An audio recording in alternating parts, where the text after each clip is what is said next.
El siguiente mensaje es una presentación del ministerio Tiempo de la Gloria de Dios. Amén. Gracias al Señor por ser nuestra ayuda, nuestro sustento en todo este tiempo. Yo a veces recuerdo momentos difíciles que uno ha tenido que atravesar en la vida y veo cómo el Señor nos ha sacado de ahí. Y uno dice del corazón, no quiero volver nunca más atrás. No quiero volver nunca más a los momentos de dificultades que sé que tuvimos cuando nuestra relación con Dios se enfriaba o cuando no estábamos 100% comprometidos. Y bueno, esta canción es muy bonita para reafirmar ese compromiso nuestro con el Señor. No querer volver atrás, no querer volver atrás a los errores que hemos cometido, no querer volver atrás a tiempos pasados, sino permanecer firmes en el Señor. Así que voy a compartir con ustedes en esta noche un mensaje y voy a compartir una pantalla con ustedes. Denme solo un segundito. Hoy, antes de que empezara la reunión y antes de que apareciera el apóstol, estuvimos hablando de películas con algunos de los hermanos que estaban presentes en la charla previa. Y hoy voy a conversar con ustedes para empezar. No sé si todos vieron esta película, que yo lo voy a mostrar ahora acá. Se llama El discurso del rey, capaz que alguno la vio. La película que habla de la historia del rey Jorge VI de Inglaterra, que le tocó ser rey en la década del 30 y del 40, justo en plena Segunda Guerra Mundial. Acá les traigo, para que conozcan, las verdaderas fotos de los personajes que son protagonistas de esta película. Acá el que ustedes ven a la izquierda de la pantalla es Jorge VI. El que ven en el medio es el hermano de Jorge, que es Eduardo VIII. La historia de la película es así. Eduardo VIII era el primogénito de la familia del rey Jorge V y era, por supuesto, el heredero al trono. Pero Eduardo VIII se enamoró de esta señorita que está acá a la derecha, que ustedes ven ahí, que se llama Wallis Simpson, una celebridad norteamericana, que ya tenía 2 divorcios arriba. Y bueno, era muy difícil que la corona británica, que la nobleza británica, le aceptara a Eduardo VIII que se casara con una mujer de estas características. Entonces Eduardo VIII, por amor de esta mujer, dice, bueno, no hay ningún problema, yo renuncio al trono y que asuma mi hermano Jorge. Y el problema era que Jorge ya estaba bastante acomodado a su vida como noble, era duque de York, y además tenía un problema que era tartamudo. Era enormemente tartamudo. De hecho, 10 años antes de que él asumiera como rey, dio su primer discurso público en un evento público y sufrió mucho, tanto él como los que lo escuchaban, porque era realmente difícil escuchar a Jorge VI dar un discurso. Pero súbitamente los papeles se invierten para la sorpresa de todo el mundo, y Jorge tiene que asumir el trono de Inglaterra. Entonces, es una historia bien particular porque no se suponía que Jorge tuviese que ser el rey. No se suponía que Jorge tuviese que asumir el trono, porque no era su lugar, él era el segundo. Quien tenía que asumir el trono era Eduardo VIII. ¿Sí? Pero de buenas a primeras, las cosas cambian y de repente el que no tenía que estar ahí pasa a estar ahí, el que no tenía que ser el primero pasa a estar en primer lugar.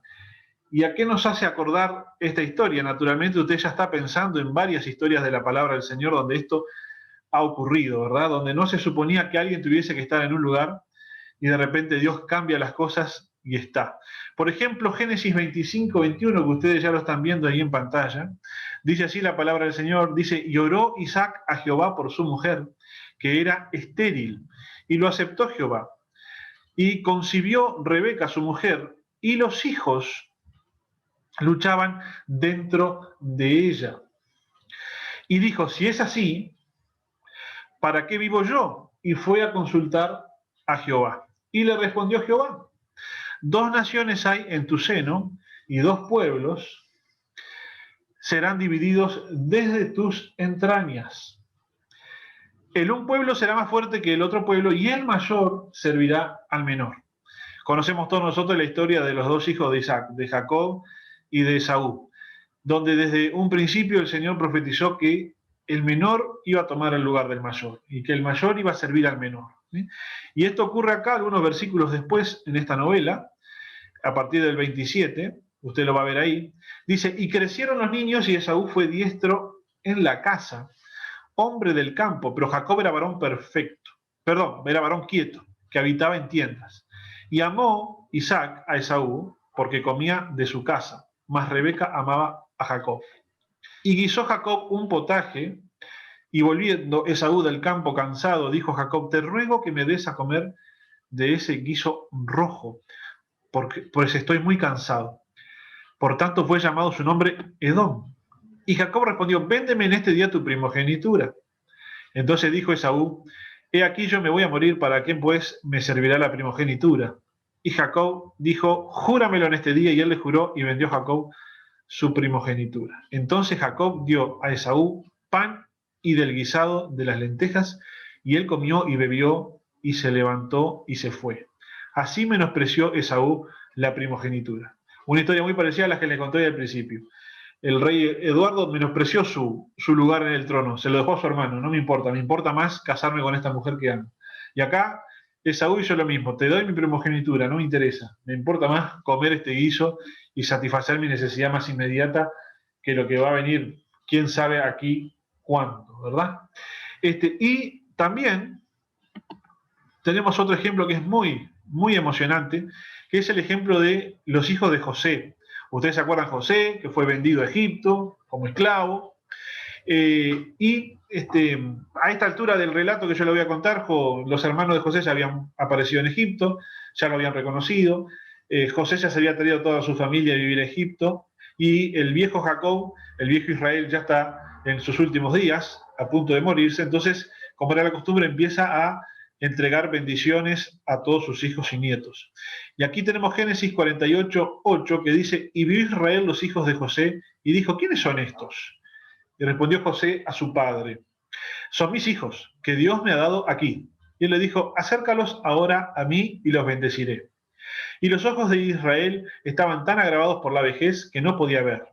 Les hizo pues acercarse a él y les besó y les abrazó. Y dijo Israel a José, ¿no pensaba yo ver tu rostro? Y he aquí, Dios me ha hecho ver también a tu descendencia. Entonces José los sacó de entre sus rodillas y se inclinó a tierra. Y los tomó José a ambos, Efraín a su derecha, a la izquierda de Israel, y Manasés a su izquierda, a la derecha de Israel, y los acercó a él. Entonces Israel extendió su mano derecha y la puso sobre la cabeza de Efraín, que era el menor, y su mano izquierda sobre la cabeza de Manasés, colocando así sus manos adrede, aunque Manasés era el primogénito. Y bendijo a José, diciendo, el Dios en cuya presencia anduvieron mis padres Abraham e Isaac, el Dios que me mantiene desde que yo soy hasta este día, el ángel que me liberta de todo mal, bendiga a estos jóvenes, y sea perpetuado en ellos mi nombre, y el nombre de mis padres Abraham e Isaac, y multiplíquense en gran manera en medio de la tierra. Pero viendo José que su padre ponía la mano derecha sobre la cabeza de Efraín, le causó esto disgusto, y asió la mano de su padre para cambiarla de la cabeza de Efraín a la cabeza de Manasés. Y dijo José a su padre, no así, padre mío, porque este es el primogénito. Pon tu mano derecha sobre su cabeza. Mas su padre no quiso y le dijo, hijo mío, lo sé. También él vendrá a ser un pueblo y será también engrandecido, pero su hermano menor será más grande que él, y su descendencia formará multitud de naciones. Así es entonces esta historia, donde también los hijos de José le pasa lo mismo que le había pasado a su abuelo, a Jacob, ¿sí? José pone a sus dos hijos uno adelante del otro de Jacob, y ¿qué es lo que ocurre? Jacob hace este movimiento con las manos, que si ustedes me están viendo, vean lo que yo hago. Jacob tenía a su derecha al mayor y a su izquierda al menor para bendecirlo, y hace este movimiento de manos y pone la mano de uno sobre la cabeza del otro. A propósito dice que lo hizo adrede. ¿Y por qué lo hizo adrede? Porque en su soberanía el Señor tenía así dispuesto. Tenía un propósito específico con Efraín, que era el más chico, en lugar de con Manasés, que era el más grande. Y también así el Señor ha hecho en nuestras vidas. ¿Cuántos de nosotros podemos decir, realmente no se suponía que yo tuviese que estar aquí, no se suponía que yo tuviese que ser tan bendecido, no se suponía que yo tuviese que haber alcanzado las cosas que alcancé, sin embargo parece que Dios hizo este movimiento en mi vida y cuando no se suponía que por lógica yo tendría que estar en donde estoy, el Señor puso a propósito su mano derecha sobre mi cabeza, cambió los roles, cambió los planes, cambió la realidad y me ha bendecido y me ha traído hasta el lugar en el que estoy. Quizás algunos de nosotros, por el barrio en que nacimos, la familia en que nacimos, por las cosas que hemos vivido, por nuestra situación social o económica, lo que sea, diríamos, no se suponía que yo tendría que haber llegado hasta acá. No tendría que haber recibido todas estas bendiciones que he recibido. ¿Y cómo fue posible que haya avanzado hasta donde estoy, que esté en el lugar en el que me encuentro, que el Señor me haya bendecido con todo esto? Bueno, es posible porque el Señor, a propósito, al Señor no le importan cómo son ni las costumbres humanas, ni las tradiciones, ni los mecanismos que funcionan. El Señor, cuando ha decidido bendecir a una persona, el Señor se encarga de cambiar de lugar las manos y de traer sobre nuestra vida la bendición que nosotros ni nos imaginábamos que el Señor podía traer sobre nosotros. ¿Cuántos de nosotros no conocemos testimonio de gente, ¿sí?, que ha llegado hasta donde ha llegado por la gracia del Señor y que te dicen, mirá, a mí me tendría que haber ido de otra manera, a mí me tendría que haber ido mal, por mi pasado, por lo que viví, por lo que hice, etcétera, y sin embargo el Señor nos ha rescatado, nos ha levantado. La palabra del Señor dice que Dios escoge lo vil y menospreciado del mundo, es decir, todas aquellas personas para las cuales el mundo dice, no va a llegar a nada, este es un inservible, mirá lo poco que sabe o lo que no estudió, mirá el barrio en el que nació, mirá de dónde viene, mirá si va a llegar a algo. Bueno, el Señor dice, va a llegar a algo, yo tengo propósito con sí, y si yo quiero yo le pongo mi mano derecha arriba y llega mucho más lejos que lo que se supone que tienen que llegar los demás, que sí tienen las condiciones humanas para llegar. Como en el caso, por ejemplo, ya sea de Esaú, como en el hermano mayor, de Manasés, eran los primogénitos, eran los que iban a heredar doble, eran los que iban a recibir todo prácticamente en bandeja para llegar muy lejos, y el Señor dice, no, va a llegar más lejos otro, porque yo elijo. Por lo general, el Señor se place en elegir a aquellas personas que el mundo desprecia, aquellas personas que el mundo no valora. ¿Sí? El Señor tiene propósito para cada uno de nosotros en ese sentido, ¿sí? Y eso es un poco de lo que queremos seguir conversando en este día.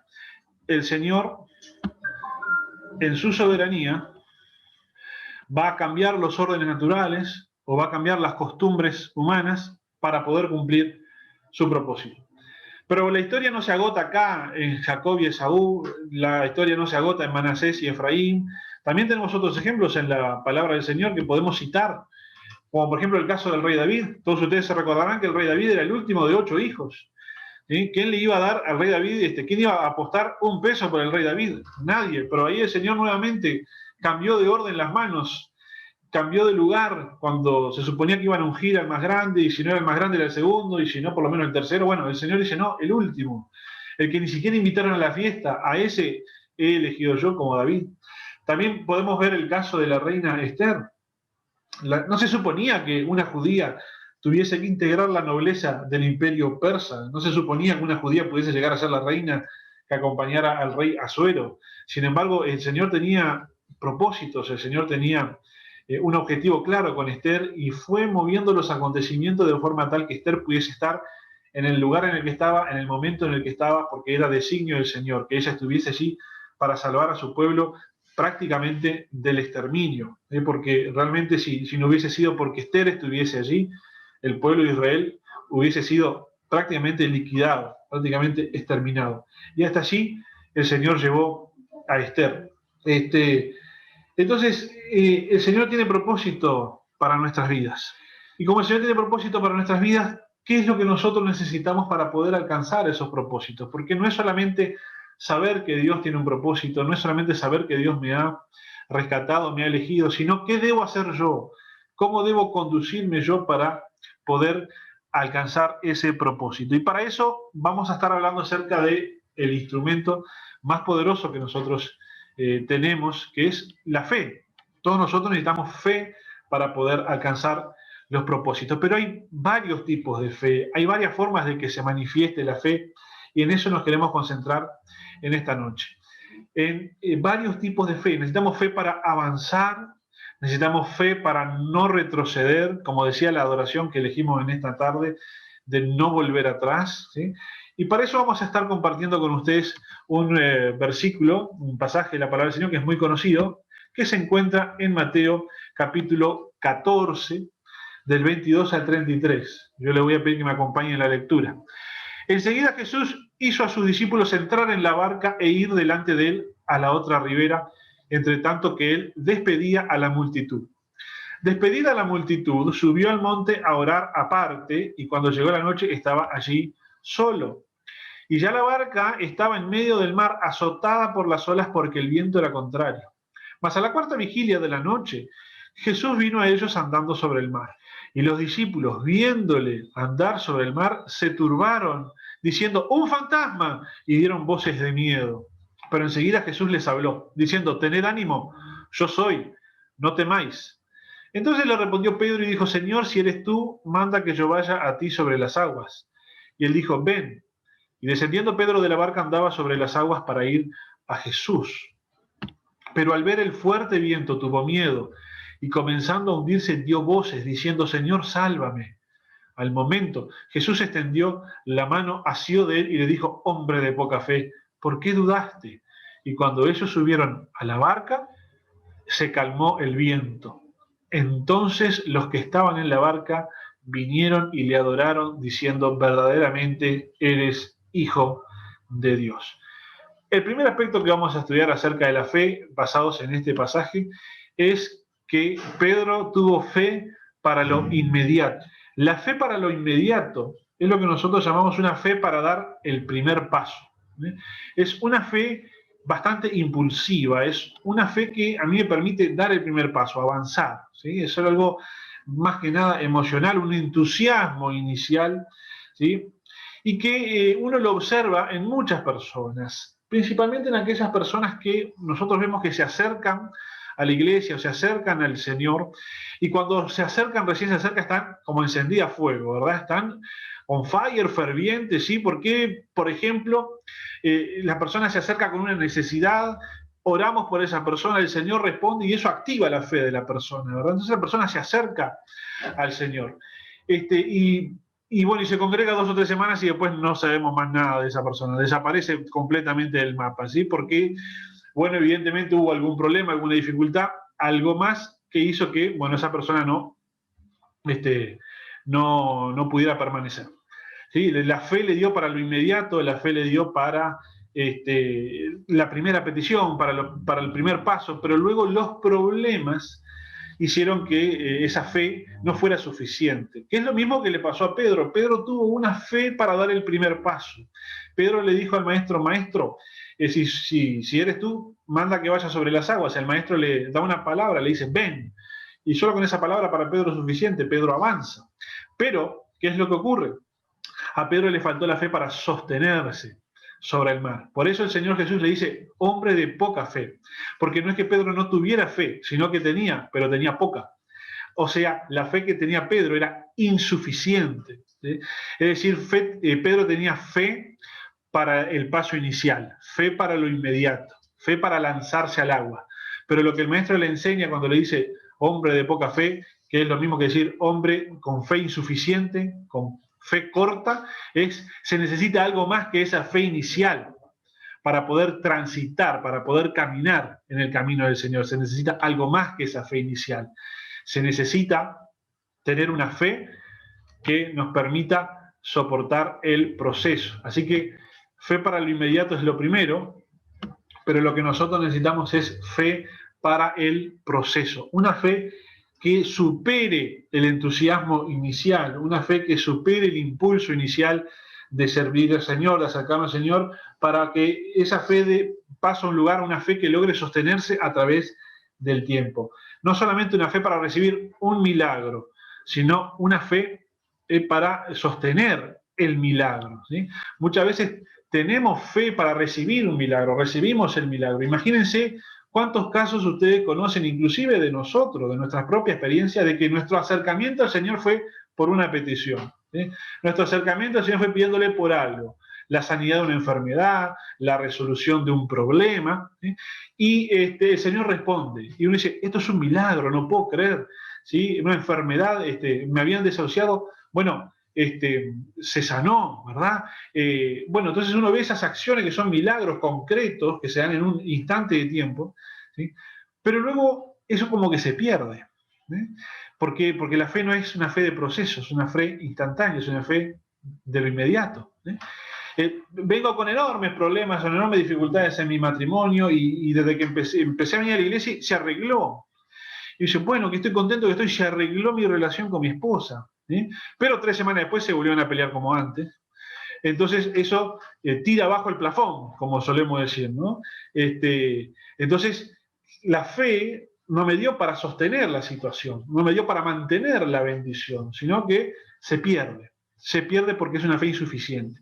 Y yo lo que necesito es una fe suficiente para mantener el proceso, ¿sí? Entonces, ¿cómo yo puedo realmente saber si mi fe es una fe que es suficiente para el proceso o es una fe que solamente es para lo inicial? Y la respuesta está por acá. Nosotros no solamente necesitamos fe para lo inicial, sino fe para el proceso, y esa fe se demuestra en las situaciones que se prolongan en el tiempo. Situaciones que se prolongan en el tiempo. Usted piense en todas las ocasiones en su vida donde usted tuvo que atravesar largas temporadas de tiempo conviviendo con un problema, largas temporadas de tiempo conviviendo con una dificultad, ¿sí? Y eso es lo que realmente prueba si tenemos una fe para el proceso, porque la fe para el proceso debe resistir el paso del tiempo, principalmente en aquellas situaciones que se prolongan. Les voy a poner un ejemplo, el ejemplo de Abraham. Abraham tuvo fe inicial, tuvo fe para empezar, tuvo fe para lo inmediato. ¿Cuándo? Cuando Dios le dice, sal de tu tierra, de tu parentela, a la tierra que te mostraré. La Biblia cuenta que Abraham vivía en Babilonia, en Ur de los Caldeos, y dicen los que saben que Ur de los Caldeos era una ciudad muy avanzada para su época, 2000 años antes de Cristo.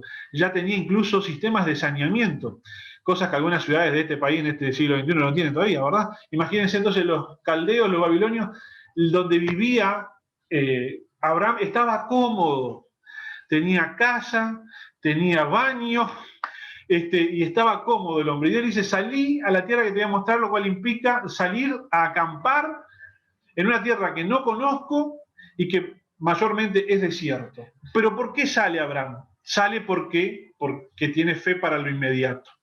Parecía una locura esto de salir de una ciudad cómoda, donde estás bien instalado, hacia una tierra que no conoces, como errante. Pero es una locura seguir a Cristo. ¿Cuántos de ustedes saben que seguir a Cristo es una locura? ¿Por qué? Porque seguir a Cristo rompe el molde de lo que es este mundo, ¿sí? Es como cuando Pedro sale al agua, a pisar sobre el agua, a ir hacia Cristo. Era una verdadera locura. Estamos en el medio de una tormenta, estamos en el medio de las olas que azotan el barco, nos vamos a hundir. Lo último que se me ocurriría hacer es salir del barco. Por lo menos me quedo en el barco a ver si agarro un pedazo de madera para sostenerme hasta que pare la tormenta. ¿Sí? Siempre me acuerdo de la escena aquella de Titanic donde quedan Jack y Rose agarrados a un palito de madera así, y el pobre Jack se nos hunde, congelado, porque no le hicieron un lugarcito en la madera. Bueno, imagínate que lo más sensato es, estoy viendo varias caras acá que vieron Titanic, pecadores, vieron Titanic. Bueno, volviendo al tema, es una locura, y es una locura seguir a Cristo. Ustedes imagínense, seguir a Cristo, tener que dejar de lado, de pronto para muchos de nosotros, la forma de vida en la que estábamos, tener que dejar de lado costumbres, tener que dejar de lado ciertas conductas, ¿sí? Para seguir a Cristo, es una locura. No es lo lógico, no es lo que se hace habitualmente en el mundo, ¿sí? Entonces uno dice, bueno, y ahora vos que vas a seguir a Cristo, como me pasó a mí, yo empecé a seguir al Señor cuando era adolescente, y había que sostenerse ahí cuando todo el mundo te decía, ¿por qué no salís a bailar con nosotros? ¿Cómo que no tenés novia? ¿Cómo que pensás llegar virgen al matrimonio? ¿Dónde se te ocurren esas cosas? Me imagino también seguir a Cristo cuando todos a tu alrededor, en el trabajo, en el negocio, lo que sea, defraudan, no hacen una trampa, o hacen algo indebido, y vos tenés que mantenerte firme. Es una verdadera locura. Seguir a Cristo es una locura. No es algo que es racional, no es lógico. De hecho, yo siempre me acuerdo de que los primeros cristianos, los que vivieron en el primer siglo, que eran perseguidos por los romanos, básicamente, ¿sí? Hay un relato muy interesante que relata un jerarca romano que se llamaba Plinio el Joven, le decían el joven porque era sobrino de Plinio el Viejo. Era un jerarca romano, era uno de los que más perseguía a cristianos en la zona donde él tenía que controlar. Y cuando Plinio le está escribiendo al emperador de Roma, que era Trajano, para explicarle cómo le estaba yendo a él matando cristianos, les dice que bueno, que en principio empezó a investigar a ver qué era esto de los que seguían a Jesucristo, y le dijo, mira, lo que hacen es un culto degenerado. O sea, para los romanos los cristianos eran degenerados. ¿Y por qué eran degenerados? Bueno, básicamente porque no servían a los dioses romanos, para empezar. Ustedes saben que un culto a los dioses romanos era un desorden, un relajo, era una cosa que mejor ni se los describo lo que eran los cultos a los dioses romanos. Entonces veían que estos tipos no entraban en ese desorden, no entraban en esa práctica, decían, estos son unos degenerados. Y así describían el culto de los cristianos. Un culto degenerado de gente que se reúne en catacumbas durante la madrugada para cantarle canciones a Jesús como si fuera Dios y juramentarse que no van a robar, ni asesinar, ni dedicarse a nada deshonesto. Eso para los romanos les parecía una locura. Les parecía que era degenerado, que hubiese gente que no quisiera robar, no quisiera matar, no quisiera llevar ese estilo de vida. ¿Sí? Y también era una locura que le cantaran a Jesús como si fuera Dios, porque recuerden ustedes, Jesucristo fue muerto crucificado. Para la visión de toda la cultura grecorromana de aquella época, morir crucificado significa que eras un delincuente de cuarta, ¿sí? de la peor calaña. ¿Sí? Ustedes imagínense delincuentes de los más despreciables que tengamos en la sociedad, gente que ha cometido atrocidades. ¿Sí? Bueno, eso era Jesús para el común de la gente en aquel entonces. Y los cristianos que adoraban a un tipo que murió de esa manera, estaban todos locos. Venerando a un delincuente, venerando a un degenerado, que seguramente sería un degenerado, sería un delincuente, porque para morir de esa forma algo hizo. ¿No? Esa era la visión normal, común de la gente en aquel entonces. Y los cristianos veneraban a esa persona. ¿Sí? Entonces, a la vista del mundo siempre el cristianismo ha sido una locura, una cosa difícil de entender, una cosa que no encaja en los moldes y en la lógica del mundo común y corriente. ¿Sí? Tan loco es seguir a Cristo como salir del agua en el medio de la tormenta. Tan loco es seguir a Cristo como abandonar una ciudad cómoda para irme a vivir en una carpa a un desierto. Pero para dar el primer paso de seguir a Cristo, tanto cada uno de nosotros, como Pedro, como Abraham, tuvimos la necesidad de una fe inicial, de un impulso inicial que nos llevó a creer y avanzar. Pero luego necesitamos la fe para sostenernos.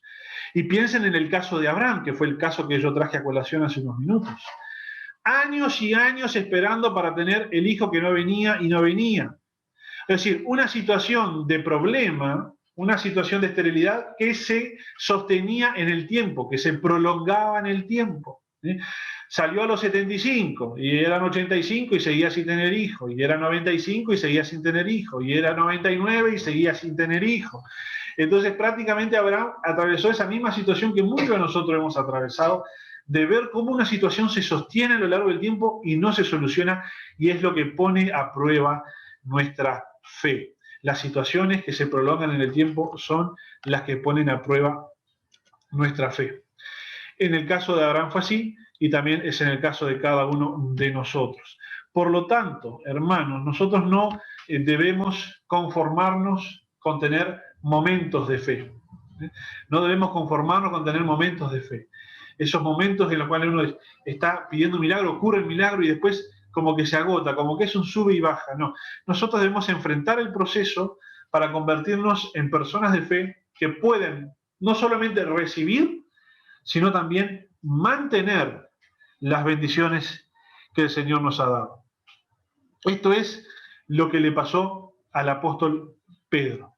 El apóstol Pedro tenía fe para dar el paso inicial, pero le faltaba todavía la fe para sostenerse. Acuérdense del caso de la traición de Pedro. Mira, Pedro, me vas a traicionar 3 veces. No, de ninguna manera, yo contigo voy hasta la muerte. No, no, no. Fe inicial, impulso. Sí, dale, va, dale que vamos. A la primera, el primero que le dijo, che, bueno, era de eso, no tengo nada que ver. Es decir, la fe nuevamente inicial, sí, vamos arriba, voy hasta la muerte contigo, pero después en el proceso la fe se cae. La fe le permitió a Pedro dar el primer paso, pero cuando vio el viento, le faltó fe para el proceso. ¿Sí? Circunstancias, el viento, lo que nos rodea, los problemas, esas son las circunstancias.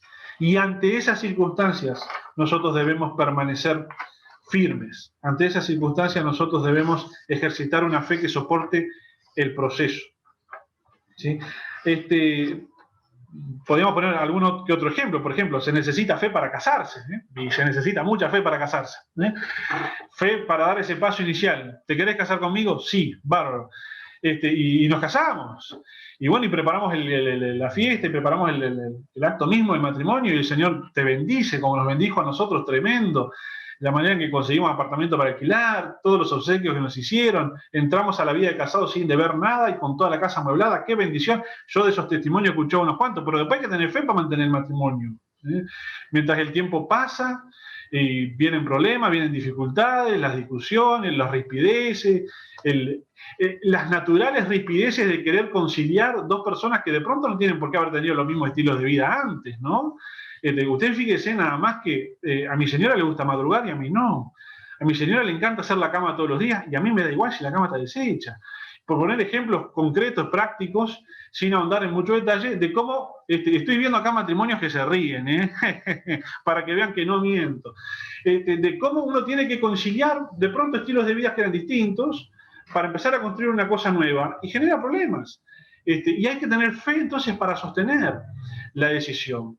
También hay que tener fe para juntos soportar las dificultades que la vida nos trae, ¿verdad? Porque bueno, ahora estamos casados, qué maravilla, pero bueno, hay que pagar el alquiler, hay que pagar la cuenta, hay que ir alcanzando ciertas metas y hay dificultades, situaciones que vienen para probarnos, ¿no? Yo me acuerdo que nosotros cuando recién alquilamos el primer apartamento que tuvimos que pagar alquiler por adelantado para que la propietaria del apartamento hiciera unos arreglos. Entonces, bueno, los primeros meses no pagábamos alquiler, pero llegó un momento donde que ese mes había que empezar a pagar alquiler. Y mi señor me dijo, bueno, mira que este mes hay que pagar el alquiler, ¿eh? Y dijimos, oh, bueno, señor, suple, porque hasta ahora estábamos tranquilos, la plata daba bárbaro mientras teníamos esos meses, pero ahora había que... Y bueno, esas son las cosas que aparecen en la vida y necesitamos fe para sostener el matrimonio. Y bueno, y así usted podrá buscar un montón de ejemplos de cosas que vos le arrancás. El proyecto, el negocio, por ejemplo, el emprendimiento. Si no, pregúntenle a nuestro hermano Pastor Charlie que anda por acá, a nuestro hermano Yamandú, y a todos los hermanos que han emprendido algo, a nuestro hermano el Pastor Fernando Prego, todos los que han emprendido algo, vos con la fe inicial emprendés el negocio y vas y abrís el negocio y ponés todo el cartelito, divino, todo. Y bueno, el primer día te entra un montón de clientes por la novedad, pero ya después se empieza a estabilizar la cosa y bueno, y viene la pandemia, y la gente no sale a la calle, no te va a comprar nada, etcétera, etcétera. Y las cuentas hay que pagarlas, los cheques hay que cubrirlos, los proveedores te empiezan a pedir que te pongas al día. Y bueno, hay que tener fe para sostener el emprendimiento, hay que tener fe para mantenerse firme en lo que uno ha encarado, para esperar luego el fruto. Hace poco conversábamos con Charlie porque hace algunos días se cumplieron 1 año desde que la panadería abrió las puertas. Entonces Charlie me dice, bueno, viste que los niños a partir del año suelen caminar. Me dice, bueno, yo preciso que este niño entre a correr ya. Dice, no solo caminar, no lo puedo esperar a que pasen años para que venga a correr, necesito que corra ya mismo, porque bueno, en la marcha del negocio va yendo, aunque con sus dificultades, pero va yendo, ¿sí? Y lo segundo, para ir redondeando, que nosotros necesitamos, es también la fe para no retroceder. Y a eso estábamos leyendo en este momento, la fe para no retroceder. ¿Por qué? Porque hay una parte de la historia que nosotros leímos de Pedro que no se cuenta, que no está, pero que con lo que sí se relata nosotros la podemos deducir muy rápidamente. Pedro se empieza a hundir, entonces levanta la mano y dice, Señor, sálvame. Y es muy importante este detalle, porque Pedro podría haber nadado de regreso para atrás tratando de manotear algún pedazo de madera de la barca que estaba ahí. O quizás los amigos de Pedro que estaban en la barca le tiraron una cuerda diciendo, agarrate de acá, Pedro, dejate de bromar con esa locura de querer caminar arriba del agua. Volvé para atrás, Pedro. Que por lo menos estamos en el medio de una tormenta. Es decir, ningún lugar es seguro, pero acá arriba de la barca algo más de seguridad tenemos que allá afuera. Sin embargo, Pedro no hace eso, no pega manotazos para atrás buscando a ver nadar y agarrar algo de alguna cuerda que le hayan tirado, tratar de llegar de vuelta al barco para agarrarse ahí, para tratar de salvar su vida. Pedro se para frente al Señor y dice, Señor, sálvame, y en el momento que está haciendo eso, está viendo cómo hace para sostenerse en la superficie, pero Pedro tenía decidido que una vez que daba el paso, no iba a volver atrás, no iba a retroceder. Y esto para nosotros significa, hemos dado el paso de seguir a Cristo, no hay manera de que yo vuelva para atrás. No hay manera de que busque manotear la barca que dejé atrás. Seguramente cada uno de nosotros nos ha pasado y nos pasa que gente a nuestro alrededor que nos quiere bien con la mejor de las intenciones, cuando ve que atravesamos dificultades, nos ofrecen soluciones que nosotros ya hemos decidido dejar atrás, ¿sí? Como una manera de querer salvarnos del hundimiento donde a ellos les parece que nos estamos cayendo, ¿sí? Que es lo que pudo haber hecho Pedro, que era lo que seguramente, yo me imagino a los amigos de Pedro en la barca. Che, Pedro, tomá una cuerda, Pedro, vení, a tratar de agarrar mi mano, gritándole a Pedro, tratá de volver. Yo me lo imagino así, porque estaban luchando contra la barca. Además, tanto Pedro como sus amigos, no sería la primera tormenta que habrán atravesado arriba de un barco en el lago de Galilea, ¿sí? Porque eran pescadores, estaban acostumbrados a estar en ese lago, estaban acostumbrados a trabajar de noche y seguramente los habrá agarrado más de una vez un viento, más de una vez una tormenta. No sería la primera que atravesarían, y si de todas esas salieron de la manera que salieron, no es de extraño pensar que sus amigos pensaron que Pedro estaba loco y tratando de salvarlo le habrían ofrecido volver a la barca, ¿sí? Pero nosotros ahora estamos en el camino del Señor, no podemos volver a viejas prácticas. Ya hay cosas que hemos decidido que no se van a hacer de esta manera, ¿sí? Por eso el apóstol Pablo, en Efesios capítulo 4, yo se lo voy a compartir a ustedes en breves instantes. Efesios capítulo 4, lo vamos a leer juntos, dice así: en cuanto a la pasada manera de vivir, despojados del viejo hombre que está viciado conforme a los deseos engañosos. Por eso son engañosos los deseos, porque en realidad nosotros cuando estábamos antes en el Señor, o la gente que no está en el Señor, no sabe que eso está mal, porque el deseo es engañoso. Y dice, renovados en el espíritu de vuestra mente, es decir, el espíritu de nuestra mente. ¿Cuántos de ustedes sabían que la mente tiene un espíritu? Parece que decir esto el versículo se está refiriendo a las intenciones con las que nuestra mente piensa y proyecta soluciones. Renueven el espíritu de vuestra mente y vestidos del nuevo hombre creado según Dios en la justicia y santidad de la verdad. Por lo cual, desechando la mentira, hablad verdad cada uno con su prójimo, porque somos miembros los unos de los otros. Airaos, pero no pequéis. Es decir, nos podemos enojar, porque acá lo que el apóstol parece que nos está enseñando es que hay un cierto enojo que no está mal, hay un cierto enojo que es piadoso, hay un cierto enojo que no está mal que uno lo tenga. Dice, pero no pequéis, no se ponga el sol sobre vuestro enojo. Pero si yo dejo que ese enojo se prolongue mucho tiempo, ahí sí se puede convertir en pecado. Por eso dice, bueno, si se van a enojar, no se enojen mucho rato, para no pecar. No se ponga el sol sobre nuestro enojo y no permitan que ese enojo luego le dé lugar al diablo. El que hurtaba, no hurte más, sino trabaje haciendo con sus manos lo que es bueno, para que tenga que compartir con el que padece necesidad. Acá está claramente expresado lo que venimos diciendo. Las viejas prácticas que teníamos antes de conocer al Señor no van más. Si alguno robaba, no puede robar más. Si alguno cometía fraude o cometía alguna trampa en su trabajo, en su negocio, no lo puede hacer más. El que evadía impuestos no lo debe evadir más, etcétera, etcétera, etcétera. Lo que nosotros hacíamos antes cuando no conocíamos al Señor, cuando estábamos en la oscuridad, ahora no lo hagan más. Y esto es una prueba, porque muchas veces en dificultades, en momentos difíciles, a veces nos vemos tentados a echar mano de lo que hemos dejado atrás por seguir a Cristo, porque aquello alguna vez nos funcionó. Piensen en Pedro. Seguramente atravesó varias veces tormentas y hubo algo que hizo que les funcionaba a todos para resistir la tormenta. Pero eso ya quedó atrás para Pedro. Resistir la tormenta ya no tenía la posibilidad de echar mano de lo que estaba atrás. Y muchas veces nosotros, cuando seguimos a Cristo, hemos dejado prácticas, hemos dejado conductas que están mal, pero que en su momento nos funcionaban y nos daban resultado. Y ahora que estamos atravesando dificultades, nos vemos tentados a echar mano de aquellas cosas que antes hacíamos que daban resultado, pero ahora ya no lo podemos hacer más. Sigue diciendo el versículo: ninguna palabra corrompida salga de vuestra boca, sino la que sea buena para la necesaria edificación. Estamos en Cristo ahora, nuestro vocabulario no puede ser el que teníamos antes.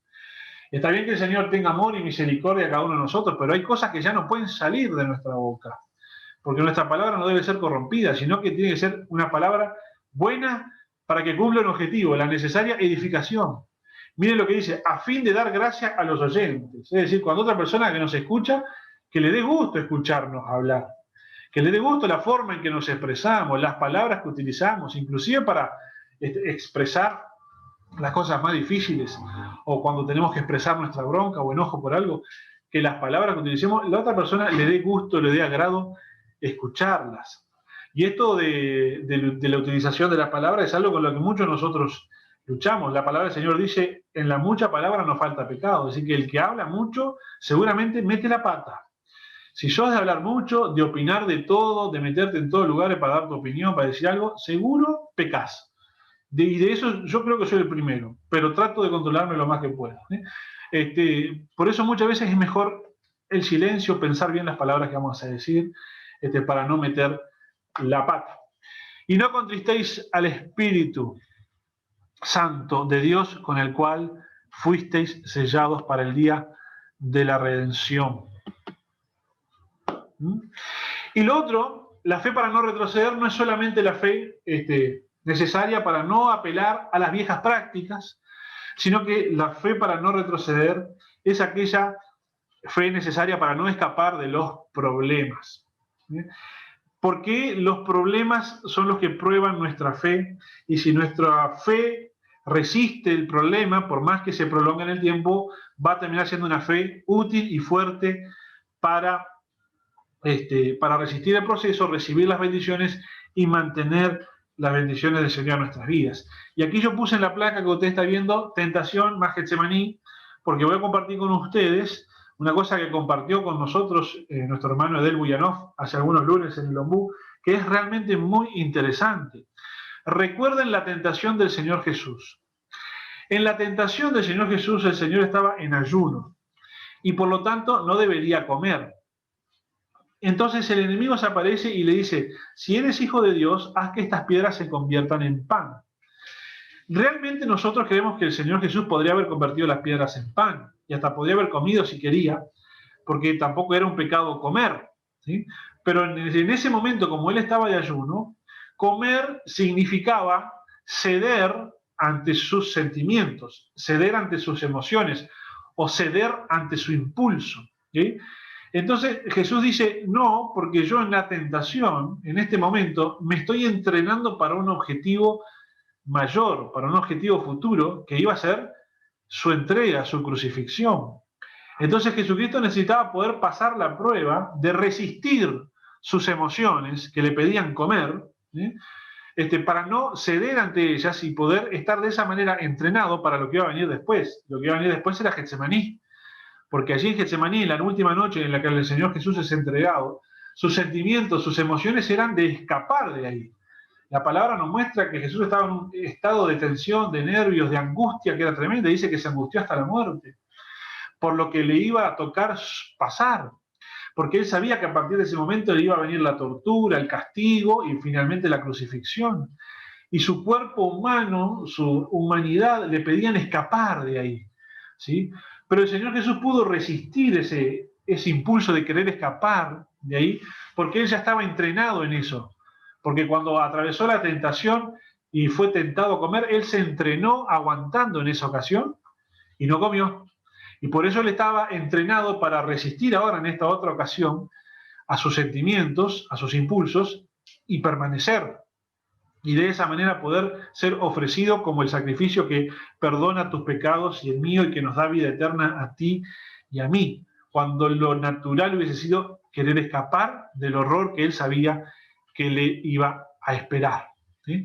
Entonces, nuestra fe tiene que ser una fe que pueda imitar al Señor Jesús en ese sentido, una fe que no escape de los problemas. Y esto es importante, porque muchas veces en nuestras vidas nosotros vamos a vernos tentados de querer escapar del problema. El no lo aguanto más. Piensen en la cantidad de matrimonios que no aguanto más mi situación matrimonial, las peleas que tengo con mi esposa, las rispideces, me voy de casa. Y en los peores casos se va con otra. Porque lo que quiero es escapar del problema, quiero salir del lugar que tanta angustia me trae todos los días. Pues llego del trabajo a casa y es un problema, es una discusión, me maltratan. No, yo no quiero estar más acá, no lo quiero soportar más, me voy a ir, escapo del problema.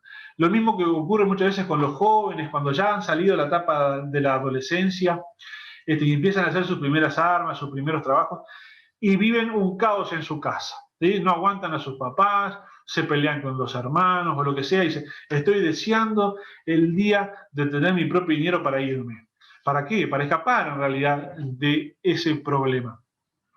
Porque, ¿qué le decimos? De acuerdo a la palabra del Señor a cada uno de nuestros jóvenes, quédese viviendo con sus padres hasta que se case. Es lo correcto. ¿Sí? Salir a vivir solo, o independizarse, es un riesgo enorme. Vivir solo, estando soltero, puede ser el patio de recreo perfecto para la carne. Salvo en aquellos casos, claramente, donde yo que sé, la persona tiene que irse a vivir a otra ciudad, el que tiene que venir a estudiar a Montevideo, bueno, tiene que venir a vivir solo, a veces viven en conjunto con otros estudiantes, etc. Pero digo, cuando las circunstancias se dan de que vos podés seguir viviendo con tus padres, tenés que seguir viviendo con tus padres siendo soltero. Porque como decía un sabio pensador de una telenovela que hace tiempo pasó en Uruguay, que nosotros la vemos cada tanto, el diablo es puerco. Entonces se aprovecha de cualquier situación. Entonces, pero ¿cómo aguanto quedándome en casa? Mis papás que se pelean, yo no quiero seguir viendo eso, mis hermanos que no me dejan en paz, etc. Bueno, hay una actitud típica del individuo de querer escapar del problema. El problema es que si yo escapo de los problemas nunca aprendo a solucionarlo. ¿Sí? Yo escapo de una de las cosas que a veces sucede es que yo no aguanto más a mi viejo, me voy a vivir solo y enseguida cae una novia, ¿verdad? Porque siempre cuando un joven se va a vivir solo, se consigue novia, ¿no? Y empieza a convivir con otra, ¿no?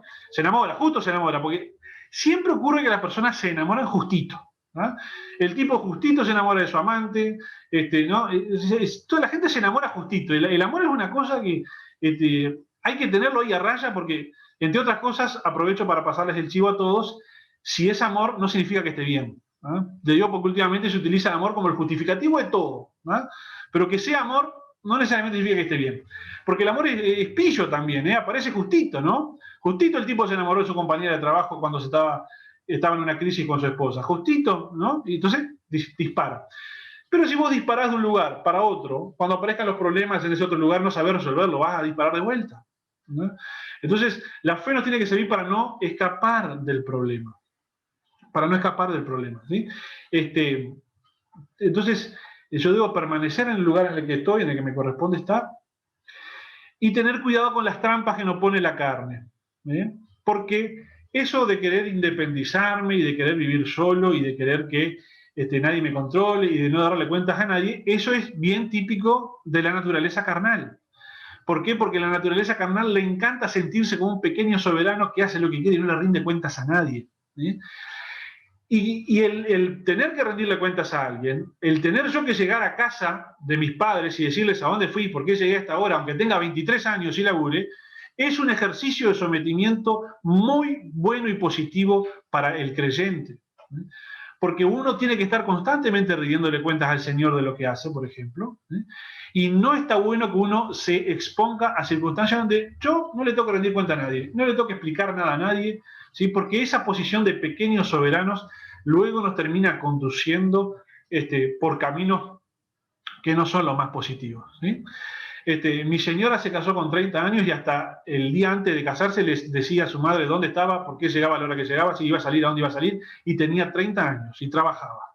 Y seguía viviendo con su mamá y le seguía contando todo el lugar donde iba. Yo decía, ¿y por qué? Ella es grande. Y bueno, porque eso es lo correcto delante del Señor. Eso es lo más ideal para que el creyente desarrolle su vida. Yo estoy casado, y por lo tanto, mi señora sabe a dónde voy, a dónde no voy, a qué hora llego, todo.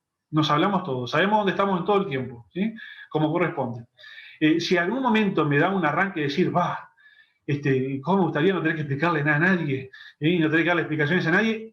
Danger, alerta, luz amarilla, ¿sí? Porque ahí está queriendo tomar lugar la naturaleza carnal y el querer sentirme un pequeño soberano. Hago lo que quiero, no le rindo cuentas a nadie. Eso es lo que uno busca cuando quiere, entre comillas, independizarse, porque ya no los aguanto más, o porque ya estoy grande y tengo que tener mi espacio, etcétera, etcétera, etcétera. Hay que tener mucho cuidado con todas esas frases porque parecen bien adornadas, pero en el fondo quizás nos están conduciendo a escapar del problema, nos están conduciendo a apelar a prácticas que no son buenas. De pronto son la manifestación de que no estamos logrando soportar adecuadamente el proceso y necesitamos una fe para poder resistir y atravesar todos los procesos y saber mantenerla a pesar de que las dificultades en algunos casos se prolonguen en el tiempo. Así que si han llegado hasta acá todos y si no se fue ninguno todavía, los invito a que estemos orando para ir cerrando esta palabra y ya inmediatamente le paso la posta al apóstol para que esté cerrando la reunión. Los invito a donde estén y inclinar sus rostros, cerrar sus ojos, buscar la presencia del Señor. Vamos a estar orando. Señor, te damos gracias en el nombre de Jesús por esta noche, por esta reunión virtual que hemos tenido cada uno de nosotros. Los que estamos acompañados de familia, los que están solos, pero en realidad tú has estado al lado de cada uno de nosotros en cada momento. Tu palabra dice, donde hay 2 o 3 reunidos en tu nombre, allí estás tú en medio de ellos y estás en medio de cada uno de nosotros, en cada uno de los hogares y en cada uno de los lugares donde les ha agarrado a cada uno de mis hermanos en esta noche. Te damos gracias por tu palabra, Señor amado. Gracias, Señor, porque nos emociona pensar que tú elegiste tener un propósito para nuestras vidas cuando quizás nadie pensó en nosotros. Nos emociona pensar que tú apostaste por nosotros cuando quizás nadie apostaba por nosotros. Que tú te la jugaste por nosotros cuando en realidad a la vista de los seres humanos de este mundo no valíamos nada. Y tú pusiste tu mano derecha a propósito sobre nuestras cabezas.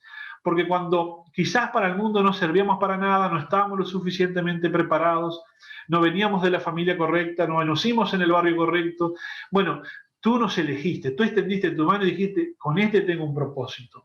Y eso nos emociona, saber que tú nos rescataste, nos salvaste, nos has estado guardando, guiando a través de todo este tiempo, porque tienes un propósito para nuestras vidas. Saber que podemos decir, Ebenezer, hasta aquí, tú nos has ayudado. Hemos visto tu mano hasta aquí.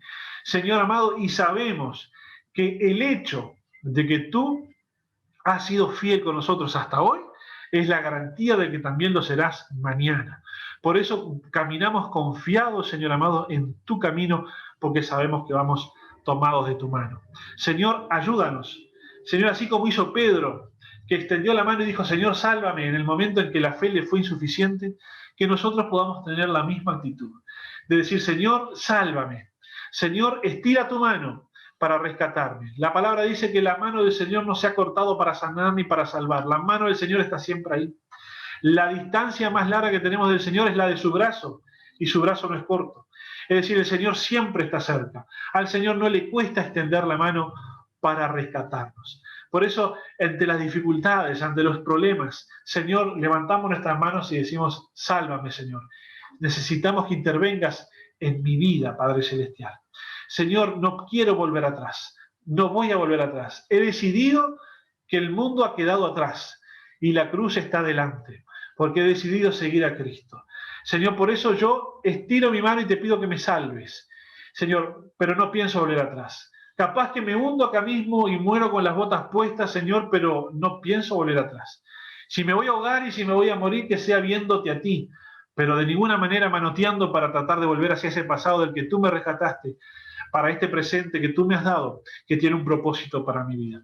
Señor, te pido que bendigas a cada uno de mis hermanos. Tú conoces sus vidas, sus situaciones. Sabes las dificultades que cada uno de ellos está atravesando, las luchas que les ha tenido que volver a tocar a alguno de ellos nuevamente. Señor, e inyecta en el corazón de cada uno de ellos esa fe fortalecida que nos permite resistir a través del proceso. Señor, porque esa fe nos va a permitir permanecer y en la permanencia está la recompensa. Señor, tu palabra dice, si mi palabra permanece en ustedes y ustedes permanecen en mí, pidan lo que quieran y os será dado. Por eso, Señor, ayúdanos a permanecer, porque sabemos que la permanencia en ti, Señor amado, nos da luego las peticiones que tenemos, Señor. Por eso yo te doy gracias, Padre, y yo declaro que cada uno de mis hermanos están bendecidos por ti y que tú tocas sus corazones en este tiempo y que inyectas de fuerza al que estaba cansado, Señor, que tú vas a inyectar de energía, Padre Celestial, de esperanza, de ánimo, a todos aquellos que quizás estaban, Señor, ya decayendo, porque es natural que el soldado se cansa en la batalla, Señor amado, pero tú eres el que nos sostiene. Señor, yo declaro que tú eres el sostén de cada uno de mis hermanos. Has sido nuestro sostén hasta ahora, a través de todas las dificultades, a través de las pruebas. Señor, a través de todo este tiempo, tú eres el que nos ha sostenido y sabemos que tú eres el que nos vas a seguir sosteniendo. Te doy gracias por mis hermanos, Señor. Gracias porque se han conectado en esta noche. Significa que te buscan, que te necesitan y que tú estás cerca de ellos, Señor amado. Señor, en esta hora manifiesta tu victoria sobre cada uno de ellos. Sanidad sobre el que precisa sanidad. Provisión sobre el que precisa trabajo y provisión, Señor amado. El Padre Celestial, paz y armonía para aquel que esté atravesando dificultades en sus relaciones. Señor, y lo que sea que mis hermanos están necesitando en este tiempo, que la ventana de los cielos esté abierta sobre sus vidas y que tu abundante bendición se derrame de una manera maravillosa sobre cada uno de ellos, Señor. Te damos gracias, Padre, por tu palabra y gracias, Señor, por todo lo que has hecho en nuestras vidas. En el nombre de Jesús. Amén. Fue una presentación del Ministerio Tiempo de la Gloria de Dios.